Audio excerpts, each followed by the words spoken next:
अथ हंस गीता।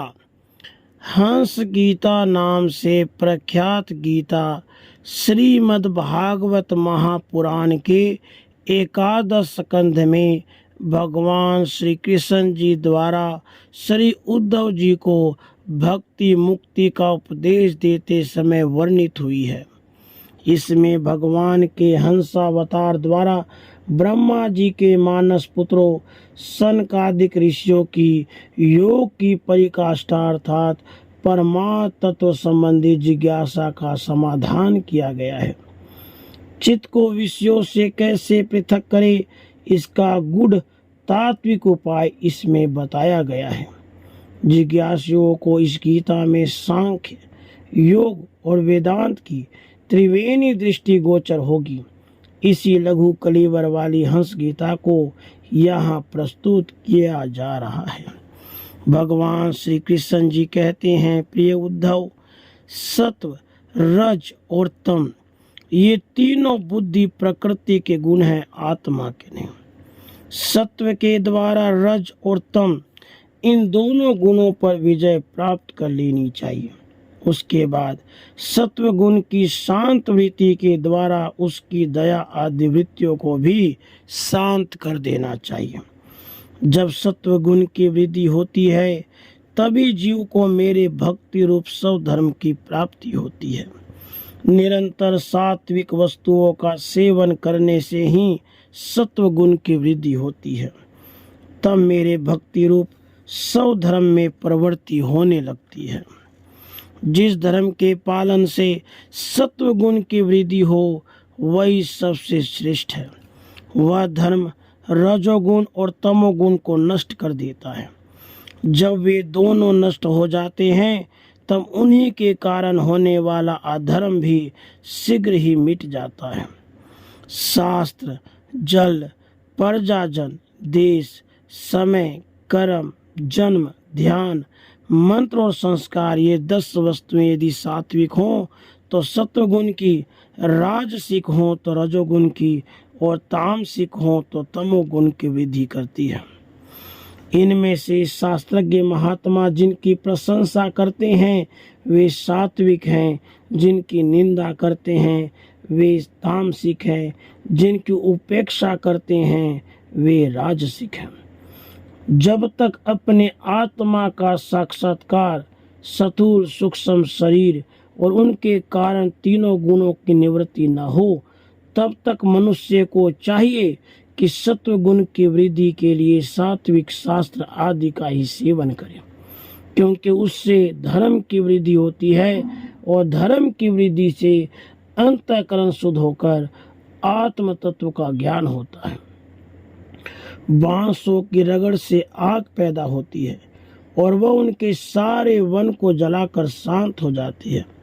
वैसे ही यह शरीर गुणों के वैषम्य से उत्पन्न हुआ है।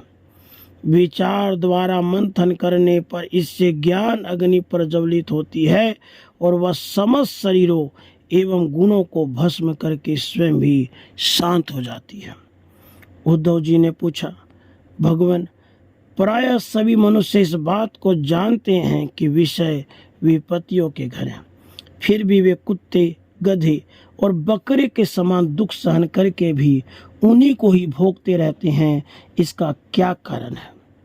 भगवान श्री कृष्ण जी ने कहा, प्रिय उद्धव, जीव जब अज्ञानवश अपने स्वरूप को भूलकर हृदय से सूक्ष्म, स्थूल आदि शरीरों में अहम बुद्धि कर बैठता है, जो कि सर्वथा भ्रम ही है, तब उसका सत्व प्रधान मन घोर रजोगुण की ओर झुक जाता है, उससे व्याप्त हो जाता है। बस जहाँ मन में रजोगुण की प्रधानता हुई उसमें संकल्प विकल्पों का तांता बन जाता है। अब वो विषयों का चिंतन करने लगता है, अपनी दुर्बुद्धि के कारण काम के फंदे में फंस जाता है, जिससे फिर छुटकारा होना बहुत ही कठिन है। अब वह अज्ञानी कामवश अनेकों प्रकार के कर्म करने लगता है। इंद्रियों के वश होकर यह जान कर भी कि इन कर्मों का अंतिम फल दुख ही है, उन्हीं को करता है। उस समय वह रजोगुण के तीव्र वेग से अत्यंत मोहित रहता है। यद्यपि विवेकी पुरुष का चित्त भी कभी कभी रजोगुण और तमोगुण के वेग से विक्षिप्त होता है, तथापि उसकी विषयों में दोष दृष्टि बनी रहती है। इसलिए वह बड़ी सावधानी से अपने चित्त को एकाग्र करने की चेष्टा करता रहता है, जिससे उसकी विषयों में आसक्ति नहीं होती। साधक को चाहिए कि आसन और प्राणवायु पर विजय प्राप्त कर अपनी शक्ति और समय के अनुसार बड़ी सावधानी से धीरे धीरे मुझ में अपना मन लगाए और इस प्रकार अभ्यास करते समय अपनी असफलता देखकर तनिक भी ऊबे नहीं, बल्कि और भी उत्साह से उसी में जुड़ जाए। प्रिय उद्धव, मेरे शिष्य सनकादि परमर्षियों ने योग का यही स्वरूप बताया है कि साधक अपने मन को सब ओर से खींचकर विराट आदि से नहीं, साक्षात मुझ में ही पूर्ण रूप से लगा दे। उद्धव जी ने कहा, श्री कृष्ण, आपने जिस समय जिस रूप से सनकादि परमर्षियों को योग का आदेश दिया था, उस रूप को मैं भी जानना चाहता हूँ। भगवान श्री कृष्ण जी ने कहा, प्रिय उद्धव, सनकादि परमर्षि ब्रह्मा जी के मानस पुत्र हैं। उन्होंने एक बार अपने पिता से योग की सूक्ष्म अंतिम सीमा के संबंध में इस प्रकार प्रश्न किया था। सनकादि परमर्षियों ने पूछा, पिताजी, चित्त गुणों अर्थात विषयों में घुसा ही रहता है और गुण भी चित्त की एक एक वृत्ति में प्रविष्ट रहते ही हैं, अर्थात चित्त और गुण आपस में मिले जुले ही रहते हैं। ऐसी स्थिति में जो पुरुष इस संसार सागर से पार होकर मुक्ति पद प्राप्त करना चाहता है, वह इन दोनों को एक दूसरे से अलग कैसे कर सकता है। भगवान श्री कृष्ण जी कहते हैं, प्रिय उद्धव, यद्यपि ब्रह्मा जी सब देवताओं के शिरोमणि, स्वयंभू और प्राणियों के जन्मदाता हैं, फिर भी सनकादि परमर्षियों के इस प्रकार पूछने पर ध्यान करके भी वे इस प्रश्न का मूल कारण न समझ सके, क्योंकि उनकी बुद्धि कर्म प्रवण थी। उद्धव, उस समय ब्रह्मा जी ने इस प्रश्न का उत्तर देने के लिए भक्ति भाव से मेरा चिंतन किया। तब मैं हंस का रूप धारण करके उनके सामने प्रकट हुआ। मुझे देखकर सनकादि ब्रह्मा जी को आगे करके मेरे पास आए और उन्होंने मेरे चरणों की वंदना करके मुझसे पूछा कि आप कौन हैं। प्रिय उद्धव, सनकादि परमात्म तत्व के जिज्ञासु थे, इसलिए उनके पूछने पर उस समय मैंने जो कुछ कहा वह तुम मुझसे सुनो। ब्राह्मणों, यदि परमात्म रूप वस्तु नानात्व से सर्वथा रहित है, तब आत्मा के संबंध में आप लोगों का ऐसा प्रश्न कैसे युक्ति संगत हो सकता है। अथवा मैं यदि उत्तर देने के लिए बोलूं भी तो किस जाति, गुण, क्रिया और संबंध आदि का आश्रय लेके उत्तर दूं। देवता, मनुष्य, पशु, पक्षी आदि शरीर पंचभूतात्मक होने कारण अभिन्न ही है और परमार्थ रूप से भी अभिन्न है। ऐसी स्थिति में आप कौन हैं? आप लोगों का यह प्रश्न ही केवल वाणी का व्यवहार है, विचार पूर्वक नहीं, अतः निरर्थक है। मन से, वाणी से, दृष्टि से अथवा अन्य इंद्रियों से भी जो कुछ ग्रहण किया जाता है वह सब मैं ही हूँ, मुझसे भिन्न और कुछ नहीं है। यह सिद्धांत आप लोग तत्व विचार के द्वारा समझ लीजिए। पुत्रों, यह चित्त चिंतन करते करते विषयाकार हो जाता है और विषय चित्त में प्रविष्ट हो जाते हैं। यह बात सत्य है।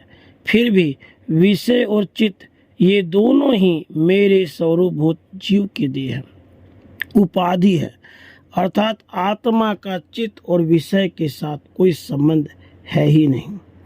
इसलिए बार बार विषयों का चिंतन करते रहने से जो चित्त विषयों में आसक्त हो गया है और विषय भी चित्त में प्रविष्ट हो गए हैं, इन दोनों का अपने वास्तविक से अभिन्न मुझ परमात्मा का साक्षात्कार करके त्याग देना चाहिए। जागृत, स्वप्न, सुषुप्ति, ये तीनों अवस्थाएं सत्वादी गुणों के अनुसार होती हैं और बुद्धि की वृत्तियां हैं, सच्चिदानंद का स्वभाव नहीं। इन वृत्तियों का साक्षी होने के कारण जीव उनसे विलक्षण है। यह सिद्धांत वृत्ति, युक्ति और अनुभूति से युक्त है, क्योंकि बुद्धि वृत्तियों के द्वारा होने वाला यह बंधन ही आत्मा में त्रिगुणमयी वृत्तियों का दान करता है। इसलिए तीनों अवस्थाओं से विलक्षण और उनमें अनुगत मुझ तुरीय तत्व में स्थित होकर इस बुद्धि के बंधन का परित्याग कर दे, तब विषय और चित्त दोनों का युगपत त्याग हो जाता है। यह बंधन अहंकार की ही रचना है और यही आत्मा के परिपूर्णतम सत्य, अखंड ज्ञान और परमानंद स्वरूप को छिपा देता है। इस बात को जानकर विरक्त हो जाए और अपने तीन अवस्थाओं में अनुगत तुरीय स्वरूप में होकर संसार की चिंता को छोड़ दे। जब तक पुरुष की भिन्न भिन्न पदार्थों में सत्यत्व बुद्धि, अहम बुद्धि और ममम बुद्धि युक्तियों के द्वारा निवृत्त नहीं हो जाती, तब तक वह अज्ञानी यद्यपि जागता है तथापि सोता हुआ सा रहता है, जैसे स्वप्न अवस्था में जान पड़ता है कि मैं जाग रहा हूँ। आत्मा से अन्य देह आदि प्रतीयमान नाम रूपात्मक प्रपंच का कुछ भी अस्तित्व नहीं है। इसलिए उनके कारण होने वाले वर्ण, आश्रम आदि भेद, स्वर्ग आदि फल और उनके कारणभूत कर्म, ये सब के सब इस आत्मा के लिए वैसे ही मिथ्या है जैसे स्वप्नदर्शी पुरुष के द्वारा देखे हुए सब के सब पदार्थ। जो जागृत अवस्था में समस्त इंद्रियों के द्वारा बाहर दिखने वाले संपूर्ण क्षणभंगुर पदार्थों का अनुभव करता है और स्वप्न अवस्था में हृदय में ही जागृत में देखे हुए पदार्थों के समान ही वासना में विषयों का अनुभव करता है, सुषुप्ति अवस्था में उन सब विषयों को समेटकर उनके लय का भी अनुभव करता है, वह एक ही है। जागृत अवस्था के इंद्रिय, स्वप्न अवस्था के मन और सुषुप्त की संस्कारवती बुद्धि का भी वही स्वामी है, क्योंकि वह त्रिगुणमयी तीनों अवस्थाओं का साक्षी है। जिस मैंने स्वप्न देखा, जो मैं सोया वही मैं जाग रहा हूँ, इस स्मृति के बल पर एक ही आत्मा का समस्त अवस्थाओं में होना सिद्ध हो जाता है। ऐसा विचार कर मन की ये तीनों अवस्थाओं गुणों के द्वारा मेरी माया से मेरे अंश स्वरूप जीव में कल्पित हो गई है और आत्मा में ये नितांत असत्य है। ऐसा निश्चय करके तुम लोग अनुमान, सत्पुरुषों द्वारा किए गए उपनिषदों के श्रवण और तीक्ष्ण ज्ञान खड़क के द्वारा सकल संस्कार के आधार अहंकार का छेदन करके हृदय में स्थित मुझ परमात्मा का भजन करो, मुझ परमात्मा का भजन करो। यह जगत मन का विलास है, दिखने पर भी नष्ट प्राय है। अलाद चक्र लुकारियों की बनेठी के समान अत्यंत चंचल है और भ्रम मात्र है। ज्ञाता और ज्ञेय के भेद से रहित एक ज्ञान स्वरूप आत्मा ही अनेक सा प्रतीत हो रहा है। यह स्थूल शरीर, इंद्रिय और अंतःकरण रूप तीन प्रकार का विकल्प गुणों के परिणाम की रचना है और स्वप्न के समान माया का खेल है, अज्ञान से कल्पित है। इसलिए उस देह आदि रूप दृश्य से दृष्टि हटाकर तृष्णा रहित इंद्रियों के व्यापार से हीन और निरीह होकर आत्मानंद के अनुभव में मग्न हो जाए। यद्यपि कभी कभी आहार आदि के समय यह देहादिक प्रपंच देखने में आता है, फिर भी यह पहले ही आत्म वस्तु से अतिरिक्त और मिथ्या समझकर छोड़ा जा चुका है, इसलिए वह पुनः भ्रांति मूलक मोह उत्पन्न करने में समर्थ नहीं हो सकता। देहपात पर्यंत केवल संस्कार मात्र उसकी प्रतीति होती है।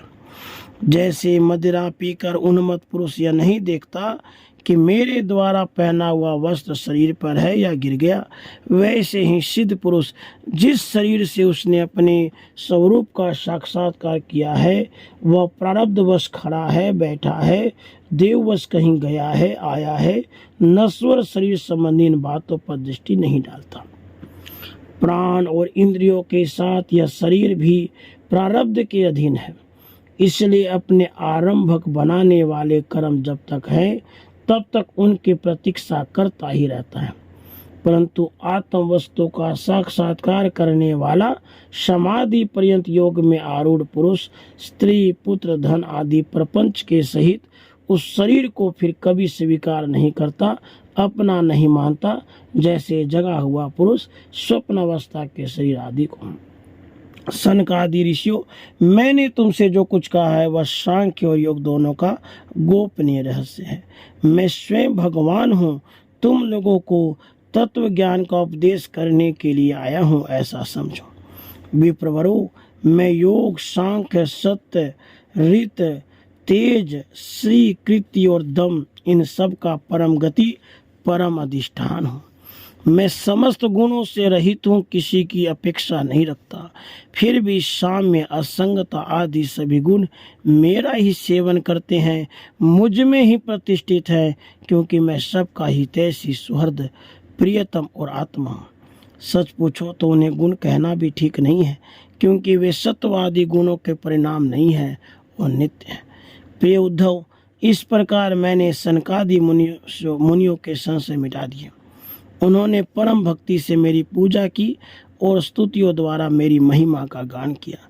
जब उन परमर्षियों ने भली भांति मेरी पूजा और स्तुति कर ली, तब मैं ब्रह्मा जी के सामने ही अदृश्य होकर अपने धाम में लौट आया। इति श्रीमद् भागवते महापुराणे पारमहंस्या संहितायां हंस गीता संपूर्णा। राधे कृष्ण।